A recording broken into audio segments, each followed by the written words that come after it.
और आप सुन रहे हैं हॉरर कहानी, वह भी मेरी जुबानी।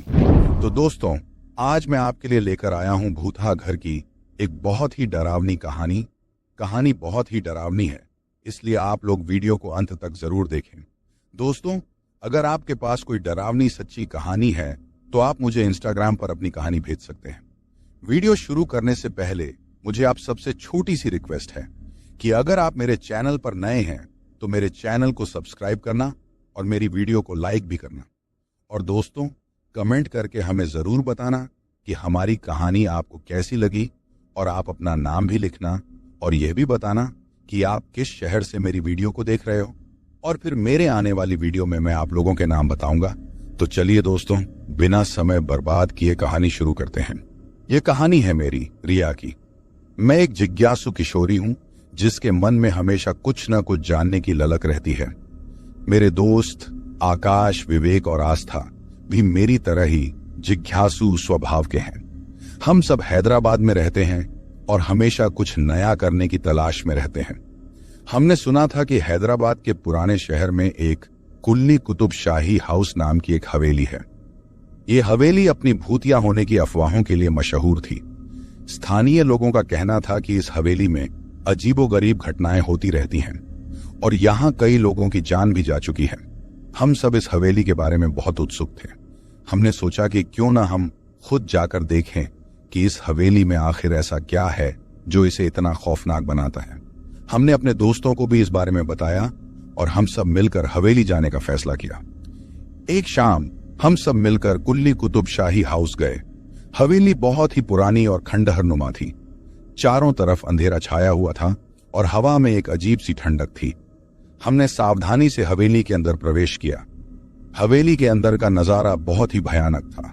चारों तरफ धूल मिट्टी और मकड़ियों के जाले लगे हुए थे। दीवारों पर दरारें थीं और छत से प्लास्टर गिर रहा था। हमने एक दूसरे को पकड़कर आगे बढ़ना शुरू किया। तभी हमें एक कमरा दिखाई दिया।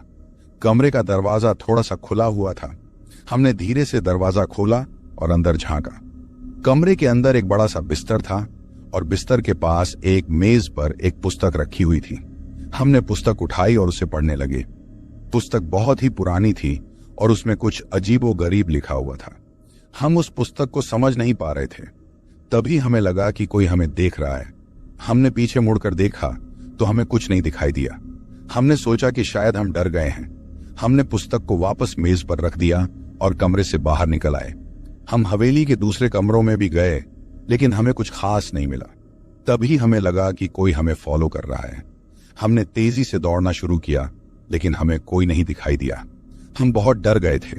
हमने हवेली से बाहर निकलने की कोशिश की, लेकिन हमें रास्ता नहीं मिल रहा था। हम हवेली के हर कोने में भटकते रहे, लेकिन हमें बाहर निकलने का रास्ता नहीं मिला। हम बहुत थक गए थे और डर भी गए थे। हमें लगा कि हम हमेशा के लिए इस हवेली में फंस गए हैं। तभी हमें एक आवाज सुनाई दी। आवाज बहुत ही धीमी और भयानक थी। आवाज कह रही थी, तुम यहां से कभी नहीं निकल पाओगे। हम बहुत डर गए और हमने जोर से चिल्लाना शुरू किया। हमने मदद के लिए पुकारा, लेकिन कोई हमारी सुनने वाला नहीं था। हम हवेली के अंधेरे में अकेले ही छोड़ दिए गए थे। हम नहीं जानते कि हमारे साथ क्या होगा। हम सिर्फ इतना जानते हैं कि हम हवेली के अंधेरे में फंस गए हैं और हमें बाहर निकलने का कोई रास्ता नहीं मिल रहा है।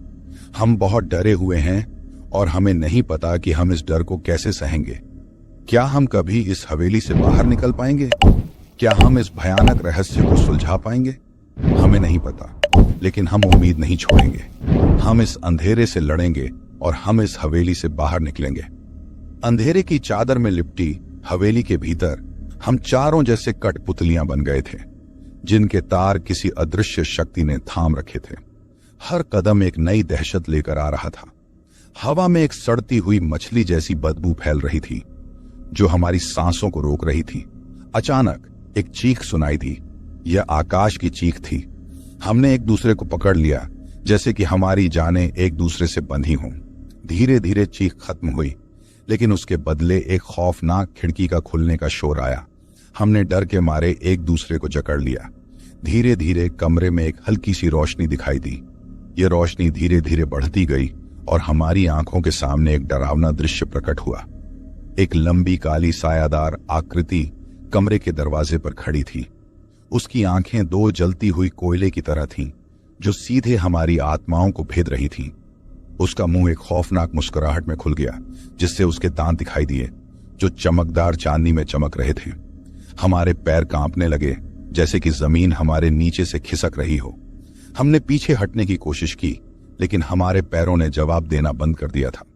हम फंस गए थे उस भयानक आकृति के सामने, जो धीरे धीरे हमारे पास आ रही थी।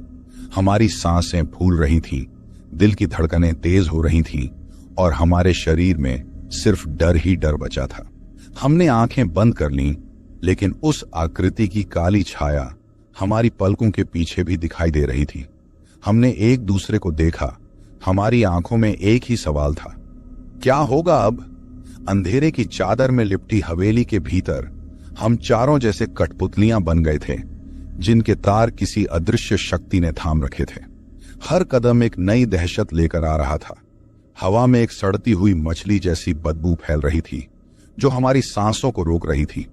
अचानक एक चीख सुनाई दी। यह आकाश की चीख थी। हमने एक दूसरे को पकड़ लिया, जैसे कि हमारी जानें एक दूसरे से बंधी हों।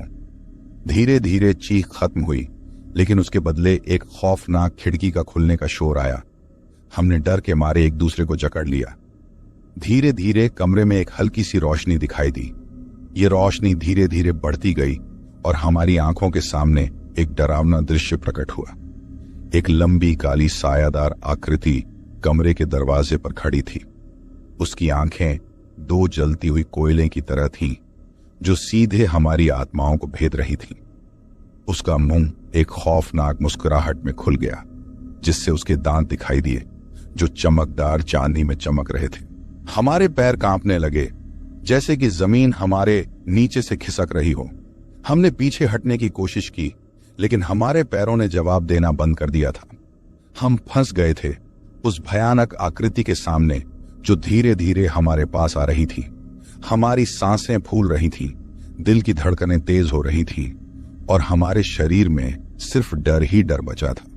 हमने आंखें बंद कर लीं, लेकिन उस आकृति की काली छाया हमारी पलकों के पीछे भी दिखाई दे रही थी।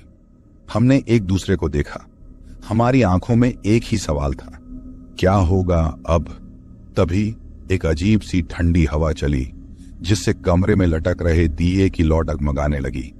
उस हवा के साथ एक खौफनाक गंध आई, जैसे किसी सड़े हुए मांस की। हमारे रोंगटे खड़े हो गए। अचानक हमने देखा कि उस काली आकृति की आंखों की रोशनी तेज हो गई है। वह हमारी तरफ बढ़ने लगी थी। उसकी हर सांस के साथ हमारी सांसें रुक रही थीं। तभी विवेक ने जोर से चीख मारी। हमने देखा कि उसके हाथ में एक चाकू था, जिसे वह उस आकृति की तरफ बढ़ा रहा था। लेकिन उससे पहले कि चाकू आकृति तक पहुंचता, एक काली छाया ने विवेक को पकड़ लिया और उसे हमारे सामने ही उठा लिया। हमने चीख मारी, लेकिन हम कुछ नहीं कर सकते थे।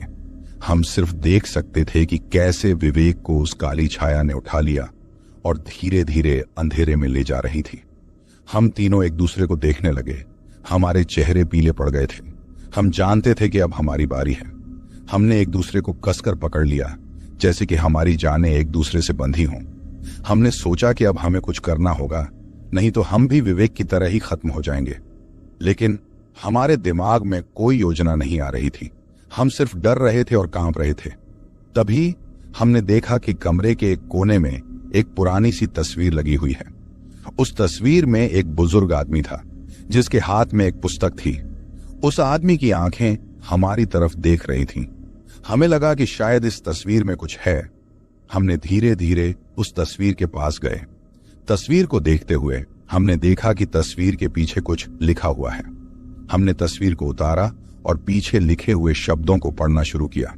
शब्द बहुत ही पुराने और अजीब थे, लेकिन हम उन शब्दों को समझ सकते थे। शब्दों का मतलब था, इस हवेली में एक खजाना छुपा हुआ है, जो इस हवेली के रहस्यों को खोल सकता है।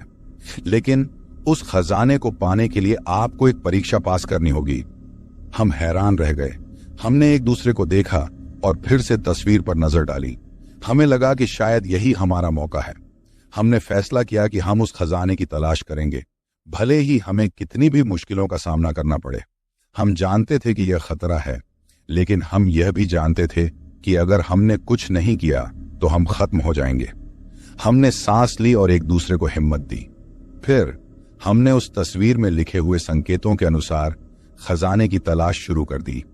हम नहीं जानते थे कि हमें क्या मिलेगा, लेकिन हम जानते थे कि अब हमारे पास कोई और विकल्प नहीं बचा था। हमने अपनी किस्मत आजमाने का फैसला कर लिया था। हमें लगा कि शायद यही हमारा मौका है। हमने फैसला किया कि हम उस खजाने की तलाश करेंगे, भले ही हमें कितनी भी मुश्किलों का सामना करना पड़े।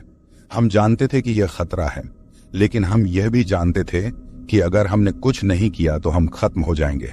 हमने सांस ली और एक दूसरे को हिम्मत दी।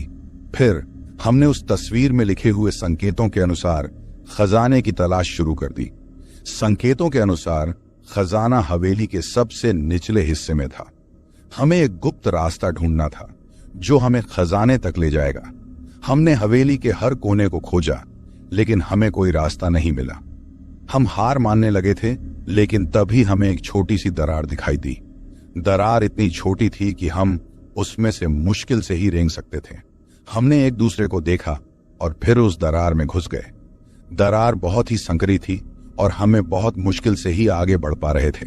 हमारी सांसें फूल रही थीं और हमें लगा कि हम कभी भी बाहर नहीं निकल पाएंगे, लेकिन हमने हिम्मत नहीं हारी। हम जानते थे कि खजाना करीब है और हमें आगे बढ़ना ही होगा। अंत में हम दरार के अंत तक पहुंच गए। हमारे सामने एक छोटा सा कमरा था, जिसके बीचों बीच एक बड़ा सा ताबूत रखा हुआ था। ताबूत के ऊपर एक चाबी रखी हुई थी। हमने एक दूसरे को देखा और धीरे धीरे ताबूत के पास गए। हमने चाबी उठाई और ताबूत को खोला। ताबूत के अंदर एक चमकदार पत्थर रखा हुआ था। पत्थर बहुत ही सुंदर था और उसमें एक अजीब सी चमक थी। हम हैरान रह गए। हमें नहीं पता था कि यह पत्थर क्या है, लेकिन हम जानते थे कि यह बहुत ही कीमती है। तभी हमें लगा कि कोई हमें देख रहा है। हमने पीछे मुड़कर देखा तो हमें कुछ नहीं दिखाई दिया, लेकिन हमें लगा कि कोई हमारे पीछे है। हमने तेजी से ताबूत बंद किया और कमरे से बाहर निकलने की कोशिश की, लेकिन जब हम दरवाजे तक पहुंचे तो दरवाजा बंद था। हमने दरवाजा खोलने की कोशिश की, लेकिन दरवाजा नहीं खुला। हम डर गए थे। हमें लगा कि हम फंस गए हैं। हमने खिड़की से बाहर देखने की कोशिश की, लेकिन खिड़की भी बंद थी। हम कमरे में अकेले ही थे और हमारे साथ था सिर्फ वह चमकदार पत्थर। हम नहीं जानते थे कि अब क्या करें। हम डर के मारे कांप रहे थे। हमें लगा कि हम कभी भी इस कमरे से बाहर नहीं निकल पाएंगे। तभी हमें उस काली आकृति की आवाज सुनाई दी। आवाज कह रही थी, तुमने मेरा खजाना चुरा लिया है, अब तुमको सजा मिलेगी। हम डर के मारे चिल्लाने लगे। हमने उस पत्थर को जमीन पर फेंक दिया और दरवाजे को जोर जोर से पीटा, लेकिन कुछ नहीं हुआ। हम फंस गए थे और हमें पता था कि अब हमारे साथ क्या होने वाला है। हम डर के मारे चिल्लाने लगे। हमने उस पत्थर को जमीन पर फेंक दिया और दरवाजे को जोर जोर से पीटा, लेकिन कुछ नहीं हुआ। हम फंस गए थे और हमें पता था कि अब हमारे साथ क्या होने वाला है। अचानक कमरे में एक अजीब सी ठंडक फैल गई। हवा में एक सड़ती हुई मछली जैसी बदबू आने लगी। हमारे रोंगटे खड़े हो गए। हमने एक दूसरे को देखा। हमारी आंखों में डर साफ दिखाई दे रहा था। हम जानते थे कि अब कुछ बुरा होने वाला है। तभी हमने देखा कि कमरे के कोने में एक साया दिखाई दे रहा है। साया धीरे धीरे बढ़ रहा था और हमारी तरफ आ रहा था। हमने डर के मारे चिल्लाना शुरू कर दिया, लेकिन हमारी आवाज दबी हुई सी लग रही थी। हमने अपने आप को एक दूसरे से चिपका लिया, जैसे कि हमारी जानें एक दूसरे से बंधी हों। साया हमारे पास आता जा रहा था और हमारी सांसें रुकने लगी थीं। हमने अपनी आंखें बंद कर लीं, लेकिन हमें पता था कि वह साया हमारे सामने ही है। अचानक हमने एक जोरदार धक्का महसूस किया। हम जमीन पर गिर गए। जब हमने अपनी आंखें खोली तो हमने देखा कि वह साया हमारे ऊपर खड़ा है। साया का चेहरा नहीं था, लेकिन हम जानते थे कि वह एक इंसान नहीं है। उसकी आंखें दो जलती हुई कोयले की तरह थीं, जो सीधे हमारी आत्माओं को भेद रही थीं। हम डर के मारे चिल्लाने लगे, लेकिन हमारी आवाज बाहर नहीं जा रही थी। हमने उस साये से दूर हटने की कोशिश की, लेकिन हम हिल नहीं पा रहे थे। साया धीरे धीरे हमारे पास आ रहा था और हमारी सांसें रुकने लगी थीं। हमने अपनी आंखें बंद कर लीं और हमने सोचा कि अब हमारा अंत हो गया है। लेकिन तभी हमें एक आवाज सुनाई दी। आवाज बहुत ही धीमी और कमजोर थी, लेकिन हमने उसे सुना। आवाज कह रही थी, डरो मत, मैं तुम्हारी मदद करूंगा। हमने अपनी आंखें खोली, लेकिन हमें कुछ नहीं दिखाई दिया। हमने सोचा कि शायद हम पागल हो गए हैं, लेकिन फिर से हमें वह आवाज सुनाई दी। आवाज कह रही थी, देखो मेरे हाथ में। हमने अपने हाथों को देखा और हम हैरान रह गए। हमारे हाथों में एक चाकू था जो हमें नहीं पता था कि कब से हमारे हाथ में था। हमने एक दूसरे को देखा और फिर उस साए की तरफ देखा। हमने हिम्मत जुटाई और उस चाकू को साए की तरफ फेंका। चाकू साए के सीने में लग गया और साया चीखते हुए गायब हो गया। हम हैरान रह गए। हमने एक दूसरे को देखा और फिर उस चाकू को देखा। हमें नहीं पता था कि यह चाकू कहां से आया था, लेकिन हम जानते थे कि हम बच गए हैं। हमने एक दूसरे को गले लगा लिया और हम बहुत खुश थे। हमने सोचा कि अब हम इस हवेली से निकल सकते हैं। हमने दरवाजे को खोलने की कोशिश की, लेकिन दरवाजा फिर से बंद था। हम निराश हो गए। हमें लगा कि हम फिर से फंस गए हैं, लेकिन तभी हमें याद आया कि हमारे पास वह चमकदार पत्थर है। हमने पत्थर को उठाया और उसे दरवाजे पर रखा। पत्थर चमकने लगा और धीरे धीरे दरवाजा खुलने लगा। हम हैरान रह गए। हमने एक दूसरे को देखा और फिर उस दरवाजे को देखा। हम जानते थे कि अब हम बच गए हैं। हमने जल्दी से दरवाजे से बाहर निकले और हम हवेली से बाहर आ गए। हमने पीछे मुड़कर देखा और हमने देखा कि हवेली धीरे धीरे गायब हो रही है। हम बहुत खुश थे। हम बच गए थे, लेकिन हमें पता था कि हम कभी भी उस हवेली को नहीं भूल पाएंगे। हमने जल्दी से दरवाजे से बाहर निकले और हम हवेली से बाहर आ गए। हमने पीछे मुड़कर देखा और हमने देखा कि हवेली धीरे धीरे गायब हो रही है। हम बहुत खुश थे। हम बच गए थे, लेकिन हमें पता था कि हम कभी भी उस हवेली को नहीं भूल पाएंगे। हमने हवेली से दूर चलना शुरू किया। हम थक गए थे और डर गए थे, लेकिन हम खुश भी थे कि हम जिंदा बच गए थे। हम एक जंगल के पास पहुंच गए। हमने जंगल में रुकने का फैसला किया क्योंकि हम बहुत थक गए थे। हमने जंगल में एक जगह ढूंढी और वहीं रुक गए। हमने आग जलाई और हमने खाना खाया। हमने एक दूसरे को बताया कि हम कितने डरे हुए थे और हम कैसे बच गए थे। हम पूरी रात जंगल में रहे। हमने एक दूसरे की हिम्मत बढ़ाई और हमने सोचा कि हम अब सुरक्षित हैं। लेकिन सुबह जब हम उठे तो हम हैरान रह गए। हम जंगल में अकेले थे। हमारे दोस्त आकाश और आस्था गायब थे। हमने जंगल में उनकी तलाश की, लेकिन हमें वे कहीं नहीं मिले। हम बहुत डर गए थे। हमें लगा कि कुछ बुरा हुआ है। हम जंगल से बाहर निकले और हम एक गांव में पहुंच गए। हमने गांव वालों से मदद मांगी, लेकिन हमें कोई मदद नहीं मिली। गांव वाले हमें डर की निगाहों से देख रहे थे और वे हमसे दूर भाग रहे थे। हमें लगा कि कुछ गलत है। तभी हमने देखा कि हमारे पीछे एक काली छाया आ रही है। हम डर गए थे और हम भागने लगे, लेकिन हम भाग नहीं पाए। काली छाया ने हमें पकड़ लिया और हम अंधेरे में खो गए। हम कभी वापस नहीं आए। हम हमेशा के लिए गायब हो गए। और इस तरह हमारी कहानी खत्म हो गई। एक कहानी जो डर, साहस और रहस्य से भरी हुई थी।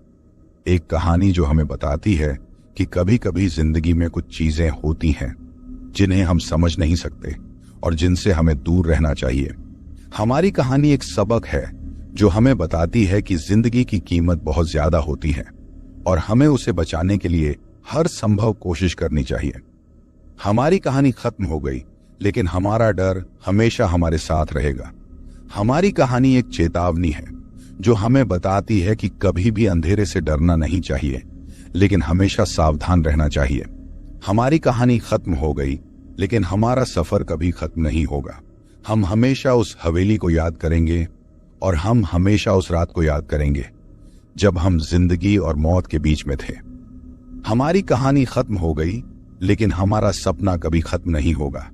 हम हमेशा उस दिन का सपना देखेंगे जब हम वापस आएंगे और हम अपनी जिंदगी को फिर से शुरू करेंगे। यह कहानी है राहुल की, एक जिज्ञासु 20 साल के लड़के की, जिसने एक गर्मी की छुट्टियों में अपने जीवन का सबसे भयानक अनुभव किया। राहुल हमेशा से रहस्यमयी चीजों में दिलचस्पी रखता था। उसका गांव एक शांत जगह थी, लेकिन पास ही एक ऐसा घर था जो हर किसी को डराता था। कहते थे उस घर में एक परिवार रहता था जो एक रात अचानक गायब हो गया था।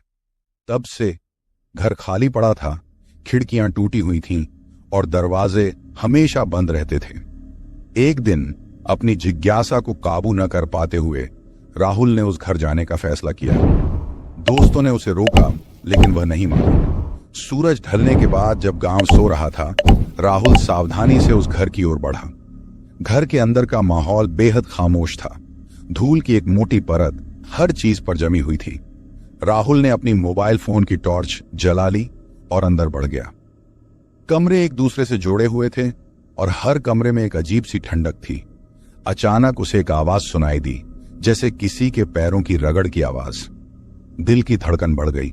उसने टॉर्च की रोशनी को आगे बढ़ाया, लेकिन कुछ नहीं दिखा। फिर से वही आवाज, लेकिन इस बार ज्यादा करीब से। राहुल दौड़ने लगा, लेकिन जैसे ही वह बाहर निकलने वाला था, दरवाजा अपने आप बंद हो गया।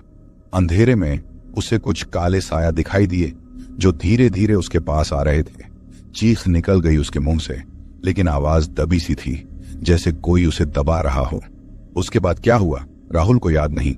उसे जब होश आया तो वह अस्पताल के बिस्तर पर था। उसके शरीर पर जख्म थे और डॉक्टरों ने बताया कि उसे काफी बुखार था। वह घर से वापस आया, लेकिन अब वह पहले जैसा नहीं रहा। रातों की नींद उड़ गई थी। उसे अब भी वह काले साया याद आते थे। गांव वाले कहते हैं कि वह घर अब भी वैसे ही है और रात को वहां से कभी कभी चीख की आवाज आती है। राहुल की कहानी आज भी गांव में डराती है। कोई नहीं जानता कि उस घर में आखिर क्या है, लेकिन एक बात तो साबित हो गई कि जिज्ञासा कभी कभी जानलेवा भी हो सकती है। कहानी का अंत नहीं होता, क्योंकि डर का अंत नहीं होता। राहुल की जिंदगी अब उस घर की छाया में जी रही है और शायद कभी न कभी वह फिर से उस घर की ओर खींचा चला जाएगा। अस्पताल से घर लौटने के बाद भी राहुल शांत नहीं हुआ। दिन के उजाले में भी उसे वो काले साए दिखाई देते थे जो उसके मन को दहलाते थे। गांव वाले अब उससे दूर रहने लगे थे। वे उसे पागल समझने लगे थे। रातें उसके लिए सबसे बड़ी चुनौती थी। वो हर आवाज पर चौंक जाता था, हर साए से डरता था। धीरे धीरे उसके व्यवहार में बदलाव आने लगे। वो अकेलेपन में खोता जा रहा था। कभी कभी वो रात के अंधेरे में घर से निकल जाता था और उस खौफनाक घर की ओर बढ़ जाता था। ऐसा लगता था जैसे उस घर का खिंचाव उसे अपनी ओर बुला रहा हो। गांव वालों ने उसे रोकने की बहुत कोशिश की, लेकिन वो नहीं माना। एक रात वो फिर से उस घर गया। इस बार वो अकेला नहीं था। उसके साथ एक साया था, एक काला साया जो हमेशा उसके साथ रहता था। गांव वालों ने देखा कि राहुल उस घर में घुस गया, लेकिन बाहर नहीं निकला। अगली सुबह जब लोग उस घर की ओर गए तो उनके होश उड़ गए। घर के दरवाजे खुले थे और अंदर खौफनाक दृश्य था। राहुल वहीं पड़ा था, लेकिन उसके साथ वो काला साया भी था। दोनों एक दूसरे से जुड़े हुए थे, जैसे एक ही चीज हो। गांव में दहशत फैल गई। लोग अब और डरने लगे। उस घर को और भी खौफनाक मानने लगे। कुछ लोगों का कहना था कि उस घर में एक बुरी आत्मा रहती है जो लोगों को अपने वश में कर लेती है। राहुल के परिवार वाले सदमे में थे। उन्हें समझ नहीं आ रहा था कि क्या करें। पुलिस भी इस मामले को सुलझाने में नाकाम रही। राहुल की मौत एक रहस्य बनी हुई है और उस घर का रहस्य और भी गहरा हो गया है। आज भी उस गांव में लोग रात के अंधेरे में उस घर की ओर देखते हुए डरते हैं। कहते हैं रात को वहां से कभी कभी चीख की आवाज आती है और उस काले साए को देखा जाता है। राहुल की कहानी एक चेतावनी है, एक डरावनी कहानी जो बताती है कि जिज्ञासा कितनी खतरनाक हो सकती है। और उस घर का रहस्य, वो काला साया, आज भी बना हुआ है। एक अनसुलझी पहेली जो रात के अंधेरे में दस्तक देती रहती है। राहुल की मौत के बाद गांव में एक सन्नाटा छा गया। लोग डर के साए में जीने लगे। बच्चे रात को सोने से डरते थे और बड़े लोग भी अकेले रहने से कतराते थे। उस घर को शैतान का घर कहकर बुलाया जाने लगा। कुछ बहादुर लोग उस घर को तोड़ने की कोशिश की, लेकिन हर बार कुछ न कुछ ऐसा होता कि काम अधूरा रह जाता।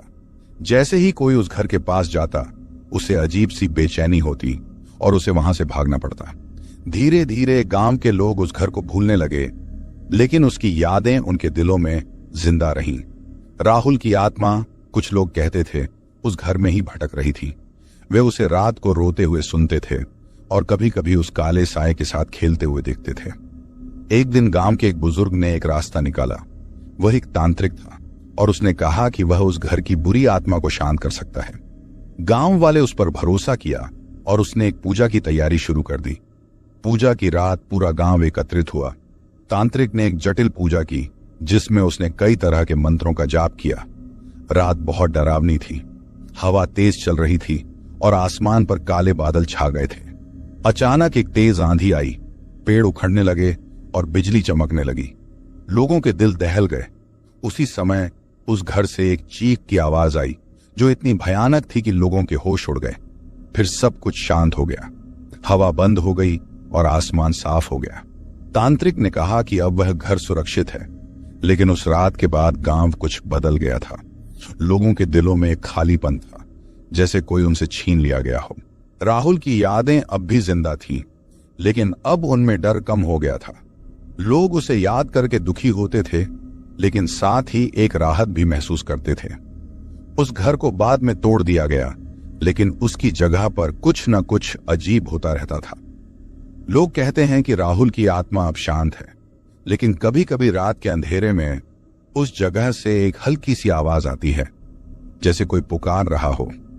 यह कहानी एक सच्ची घटना पर आधारित नहीं है, लेकिन यह एक ऐसी कहानी है जो हमारे अंदर के डर को जगाती है। यह हमें बताती है कि अंधेरे से डरना नहीं चाहिए, बल्कि उसका सामना करने की हिम्मत रखनी चाहिए। और कभी कभी कुछ चीजें ऐसी होती हैं जिन्हें हम समझ नहीं सकते और उन्हें वैसे ही छोड़ देना ही बेहतर होता है। कहानी यहीं खत्म होती है, लेकिन डर की कहानियां कभी खत्म नहीं होती। वे हमारे दिलों में रहती हैं, हमें सोचने पर मजबूर करती हैं और हमें याद दिलाती हैं कि इस दुनिया में अभी भी बहुत कुछ है जिसे हम समझ नहीं सकते। तो मुझे उम्मीद है कि आपको वीडियो पसंद आएगा और कृपया मेरे चैनल को सब्सक्राइब करें और वीडियो को लाइक करें। अगले वीडियो में मिलते हैं, तब तक के लिए अलविदा।